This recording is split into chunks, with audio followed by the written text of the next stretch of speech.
And we have some breaking news coming in. Staggering loss for Indians in cyber fraud. Indians losing 1,500 crore rupees each month to fraudsters. 8,500 crore rupees lost in 2025 alone to cybercrime.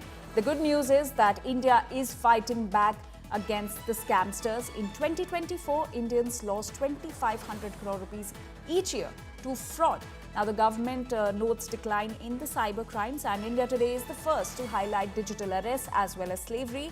Myanmar, Thailand, Cambodia gangs behind these crimes, and Indians still losing lives savings to these cyber criminals.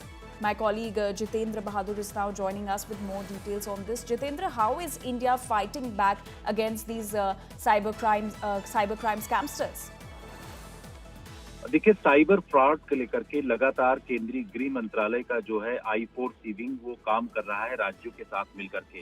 जो data अभी recently आए हैं उससे ये जानकारी मिली है कि cyber fraud से पिछले 6 महीने में करीब 8,500 करोड़ के आसपास जो है वो नुकसान हुआ, और इसमें सबसे ज्यादा जो है वो इन्वेस्टमेंट स्कैम के जरिए जो है साइबर फ्रॉड करने वाले लोग, जो कि म्यांमार, थाईलैंड, कंबोडिया, इसके साथ साथ वियतनाम, इन तमाम देशों से इनके जरिए फ्रॉड किया जा रहा है। लेकिन सबसे बड़ी बात यह है कि जो 2024 का आंकड़ा था उसमें काफी कमी आई है, चाहे वो डिजिटल अरेस्ट की बात हो या फिर इसके साथ साथ हम कह सकते हैं कि जो इन्वेस्टमेंट स्कैम है, इन तमाम चीजों को लेकर के। पिछले साल की अगर बात करें तो हर महीने 2200 करोड़ के आसपास साइबर फ्रॉड में नुकसान होता था, लेकिन इस बार इस आंकड़े में काफी कमी आई है, और जिसको की लेकर के जिस तरीके से I4C विंग केंद्रीय गृह मंत्रालय का राज्यों के साथ मिलकर के एक कोऑर्डिनेशन के तरीके से काम कर रहा है, और जो साइबर फ्रॉड मिटिगेशन सेंटर जो केंद्रीय गृह मंत्रालय के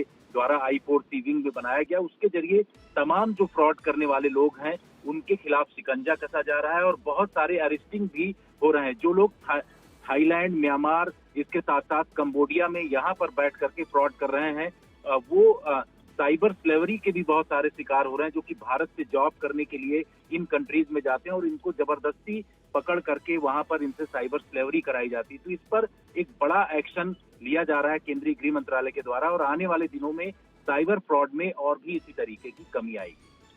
जी जितेंद्र, आपका बहुत बहुत शुक्रिया इन सारी जानकारी के लिए। So staggering loss for Indians in cyber fraud. Indians are losing 1,500 crore rupees each month to the fraudsters. 8,500 crore rupees lost in 2025 alone to cybercrime. The good news is that India is fighting back against these scamsters. Well, if we talk about 2024, Indians lost 2,500 crore rupees each year to fraudsters. The government has noted decline in the cyber crimes. India today is the first to highlight digital arrests and the slavery. Myanmar, Thailand and Cambodia gangs are behind these cyber crimes. Indians still losing life savings to cyber criminals.